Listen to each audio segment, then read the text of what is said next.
बिस्मिल्लाहिर्रहमानिर्रहीम। Dear students, आज आपको एक छोटी सी ख़बर देते हैं जो कि हो सकता है आपके लिए शॉकिंग हो, बुरी ख़बर हो, लेकिन ये ख़बर है तो हमारा तो फ़र्ज़ बनता है ना आप तक जो भी कोई ख़बर है एजुकेशन के हवाले से वो पहुंचा दी जाए। डियर स्टूडेंट्स, जितने भी पंजाब के बोर्ड्स हैं उनकी जो हंगामी हालतों में एक मीटिंग की गई थी। कल आज रिज़ल्ट आना था तो कल उन्होंने मीटिंग की थी। ज़ाहिर है कि जब रिज़ल्ट आएगा तो उस वक्त बहुत से बच्चों के सवाल होंगे, हम स्पेशल एग्ज़ाम दे सकते हैं या नहीं, या हमारे अगर कम नंबर आए हैं तो अगले साल हम इम्प्रूव करेंगे तो उसमें क्या हम इम्प्रूव करेंगे, सिर्फ इलेक्टिव सब्जेक्ट करेंगे या कि जो लाजमी सब्जेक्ट हैं वो भी हमें इम्प्रूव करना पड़ेगा। तो डियर स्टूडेंट, इसलिए हंगामी बुनियादों पर उन्होंने कल मीटिंग की। अब सारे बोर्ड्स एक ही दिन में इकट्ठे अचानक नहीं हो सकते थे, तो इसलिए उन्होंने ऑनलाइन मीटिंग कर ली। अब उस ऑनलाइन मीटिंग में डिसाइड किया गया कि इस साल जिस बच्चे ने जो हायर सेकेंडरी स्कूल सर्टिफिकेट यानी कि एफएससी है पार्ट 1 जिसका आज रिज़ल्ट आया है वो है, या आगे आने वाले कुछ दिनों बाद जो 9th का रिज़ल्ट आएगा उनमें है, वो चाहे यानी कि नामी क्लास का हो बच्चा या फिर हो 11वीं क्लास का। इन्होंने फ़र्ज़ करें कोई सब्जेक्ट का पेपर नहीं दिया इस साल, जो कि एनुअल एग्ज़ाम अभी हुआ है उसमें फ़र्ज़ करें 9वीं या 11वीं वाले किसी बच्चे ने कोई पेपर नहीं दिया, एक पेपर में वो एब्सेंट है या 2 में एब्सेंट है, तो उसके जो रिज़ल्ट कार्ड है ना वो उन्होंने रोका नहीं, रिज़ल्ट कार्ड उन्होंने बना ही दिया है। लेकिन रिज़ल्ट कार्ड के जहाँ पे जिस पेपर में वो एब्सेंट था उन्हें 30% इजाफी नंबर देकर, या 30% फार्मूले के तो किसी को पास सबको किया है, लेकिन 33% नहीं लगाए उनके उस फार्मूले में, और ना ही उनके रिज़ल्ट कार्ड पर फेल लिखा गया है। 33% दे के पास नहीं किया गया, बल्कि उनके जहाँ 33% नंबर 33 यानी कि 33% नंबर लिखने थे वहाँ उन्होंने डैश लगा दी है, यानी कि डैश लगा के खाली छोड़ दिया गया है। और उसको में लिखा गया है, नोटिफिकेशन कर दिया गया है कि इसमें अगर बच्चा 1 या 2 में एब्सेंट हुआ है तो अगले साल जब वो पार्ट 2 के यानी कि 10वीं या 12वीं के इम्तिहान देता है तो उसके साथ जो इसका भी पेपर देगा। लेकिन इसमें जो पेयरिंग बनाई गई है उनकी तरफ से ये भी ऐलान किया गया है कि जो हमने पेयरिंग बनाई है सब्जेक्ट की, उस पेयरिंग के साथ उसे उस लाजमी सब्जेक्ट का भी पेपर देना पड़ेगा। ये आपके लिए बुरी खबर है स्टूडेंट्स, ये हम आप तक पहुंचा रहे हैं कि अगले साल अब आपने जो पेपर छोड़ा है जिन बच्चों ने, अगले साल जो वो बच्चे पेपर देंगे तो वो इस साल उनका स्पेशल एग्ज़ाम नहीं होगा, कोई सप्ली नहीं होगी, अगले साल ही पेपर होगा। और अगले साल जो वो पेपर देंगे तो ना सिर्फ उस एक सब्जेक्ट का बल्कि उसके साथ जो उसका लाजमी सब्जेक्ट है जिसकी पेयरिंग बनाई गई है उसका भी पेपर देंगे। मिसाल के तौर पर अगर किसी बच्चे ने बायो का इम्तिहान नहीं दिया तो बायो के साथ जिस लाजमी सब्जेक्ट की पेयरिंग बनाई गई है वो पार्ट 2 के साथ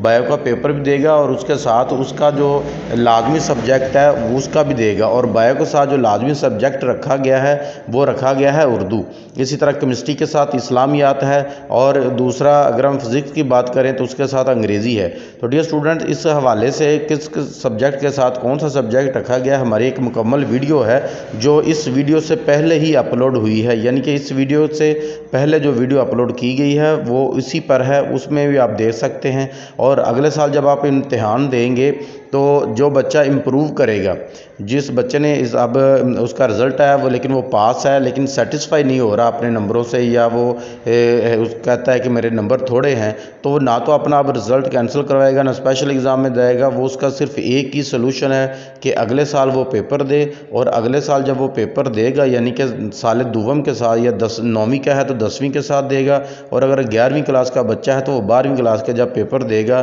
तो उसके साथ वो उस पेपर के साथ साथ अपने लाजमी सब्जेक्ट का भी पेपर देगा। और इस तरह जितने उनमें से नंबर लिए जाएंगे वही लगाए जाएंगे। ये नहीं होगा कि इलेक्टिव सब्जेक्ट में जो उसने नंबर ले लिए वही नंबर उसके लाजमी सब्जेक्ट के लगा दिए जाएंगे, ऐसा नहीं होगा। और दूसरी बात उन्होंने ये कह दिया है कि एग्ज़ामिनेशन जो ये अगले साल ही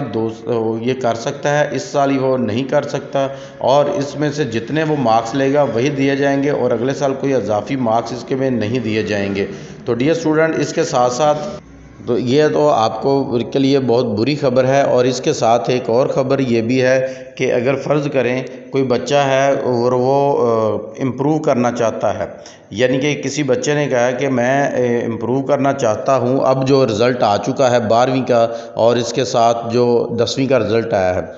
उनका जो इम्प्रूव करना था, उन्होंने नंबर कम आए हैं, वो सेटिस्फाई नहीं हो सकते, तो उनके लिए एक और चांस दे दिया गया है। स्पेशल एग्ज़ाम में वो दाखिल हो सकते हैं, दाखिला भेज सकते हैं और इसमें अब अपना पेपर दें और पेपर दे के वो जितने उसके नंबर उनके बनेंगे वो उतने ही लगा दिए जाएंगे। और इनमें से कौन सा रिज़ल्ट कार्ड उसने चलाना है, स्पेशल एग्ज़ाम वाला या इससे पहले वाला, और उसके ऊपर क्या स्पेशल एग्ज़ाम लिखा जाएगा या उसके ऊपर कोई और जुमला लिखा जाएगा, ये इस पर भी हम मुकम्मल एक वीडियो बना चुके हैं, जो भी इसके 3-4 वीडियो पहले अपलोड की गई थी। आप वो वीडियो भी देख सकते हैं। उसमें इस साल की जितनी पॉलिसी हैं जो कि अभी पेपर हो रहे हैं, 10वीं का स्पेशल एग्ज़ाम है या 12वीं का, उसके मतलब सारी वो पॉलिसी है। तो डियर स्टूडेंट्स, आपको एक दफ़ा फिर आगाह कर दें, सारी बातों से सिर्फ मुख्तसरन ये बयान कर रहा हूँ कि अब 11वीं का जो रिज़ल्ट आया है और कुछ दिनों बाद जो 9वीं का रिज़ल्ट आएगा, इन दोनों में कोई स्पेशल एग्ज़ाम नहीं होगा। जो बच्चा सेटिस्फाई नहीं है या जो एब्सेंट है अपने पेपर में, और जो एब्सेंट है तो वो अगले साल जो पेपर देगा 10वीं 2022 में अपनी 10वीं या 12वीं क्लास के, उसके साथ ही जो पेपर उसने छोड़ा हुआ है उसका पेपर देगा। लेकिन उसके साथ जो पेयरिंग बनती है उसका लाजमी सब्जेक्ट का भी पेपर उसे देना पड़ेगा, और उसके अलावा उसको 5% इजाफी भी नहीं मिलेंगे। और उसके जो है अगर फेल हो जाता है, अल्लाह ना करे, उस सब्जेक्ट में, तो वो फेल तस्वर किया जाएगा, उसमें 33% दे के उसे पास नहीं किया जाएगा। तो ये पॉलिसी जो अगले साल होगी वो वही होगी जो कि हर साल होती है, कोई नई पॉलिसी नहीं आएगी। तो डियर स्टूडेंट्स, इसके अलावा अगर हम आपको बताएं कि अगले साल, ये तो थी बात जो बच्चे पेपर में एब्सेंट रहे हैं वो। अब हम आपको बताते हैं कि जो इम्प्रूवमेंट करना चाहते हैं, अब कोई बच्चा पास है, उसके नंबर अच्छे आ गए, अच्छे नहीं हैं लेकिन वो पास है, अब वो चाहता है कि मैं भी इम्प्रूव करूं, तो वो बच्चा भी इस साल कोई सैपली नहीं होती उसकी, और ना ही वो स्पेशल एग्ज़ाम होगा उसका। इसके पास भी चांस जो होगा 12वीं क्लास के साथ होगा। अब हम आपको बताते हैं कि 12वीं क्लास के साथ क्या वो 11वीं क्लास का या 10वीं क्लास के साथ 9वीं क्लास का रिज़ल्ट भेज सकता है? तो डियर स्टूडेंट, वो ऐसा नहीं कर सकता, इसके साथ वो रिज़ल्ट नहीं भेज सकता। अगले साल जब वो 12वीं का इम्तिहान देगा तो सिर्फ 12वीं का देगा, और उसके साथ पेपर देने के बाद वो इम्प्रूवमेंट करेगा, और इम्प्रूवमेंट जब वो करेगा तो जिस सब्जेक्ट की इम्प्रूवमेंट करेगा वो सब्जेक्ट पार्ट 1 का भी देना पड़ेगा उसे, और पार्ट 2 का भी देना पड़ेगा। फ़र्ज़ करें वो इम्प्रूव करता है 11वीं क्लास की फ़िज़िक्स, तो सिर्फ 11वीं क्लास की फ़िज़िक्स इम्प्रूव नहीं कर सकता, वो 11वीं और 12वीं दोनों क्लासों की फ़िज़िक्स इम्प्रूव कर सकता है, किसी एक सब्जेक्ट का नहीं कर सकता। इसी तरह फ़र्ज़ करें अगर उर्दू इम्प्रूव करना है तो उर्दू सिर्फ पार्ट 1 का या पार्ट 2 का नहीं कर सकता, दोनों पार्ट्स का उसे सब्जेक्ट जो है वो उर्दू है इम्प्रूव करना पड़ेगा। इस तरह जो भी सब्जेक्ट इम्प्रूव करना है दोनों का करना पड़ेगा। तो डियर स्टूडेंट्स, इसकी तीसरी पोजीशन ये है कि अगर फ़र्ज़ करें अब जो रिज़ल्ट आ चुका है आज, उसमें बच्चा कुछ सेटिस्फाई नहीं है अपने रिज़ल्ट से, और वो चाहता था कि अगले साल ही मैं पेपर दूं, तो वो पार्ट 1 के पार्ट 2 के साथ पेपर दे दूं, तो उसे अपना रिज़ल्ट ये वाला कैंसिल करवाना पड़ेगा और दोबारा से नए सिरे से 11वीं क्लास में दाखिला लेना पड़ेगा। बाकायदा नई रजिस्ट्रेशन करवानी पड़ेगी। ये जो रजिस्ट्रेशन अब उसकी चल रही है ये ख़त्म करवाना पड़ेगी, नई रजिस्ट्रेशन होगी। वो नए सिरे से ऐसे ही होगा जैसे अब 10वीं क्लास पास करने वाले 11वीं में दाखिला ले रहे हैं, वो सारा प्रोसीजर उसका यही होगा, और फिर वो 11वीं क्लास के पेपर दे सकेगा, और उसके साथ फिर 12वीं के नहीं देगा, सिर्फ 11वीं क्लास के देगा, और उससे अगले साल वो 12वीं क्लास के देगा। अब अगर वो चाहे कि अगले साल ही मैं 11वीं और 12वीं दोनों क्लासों के पेपर दे दूं, तो उसके लिए वो उसे जो एडमिशन अपना होगा उसका प्रोसीजर चेंज करना पड़ता है, वो हो जाएंगे, लेकिन उसके साथ वो एज ए प्राइवेट या भेजेगा या और किसी अदारे से, रजिस्टर्ड अदारे से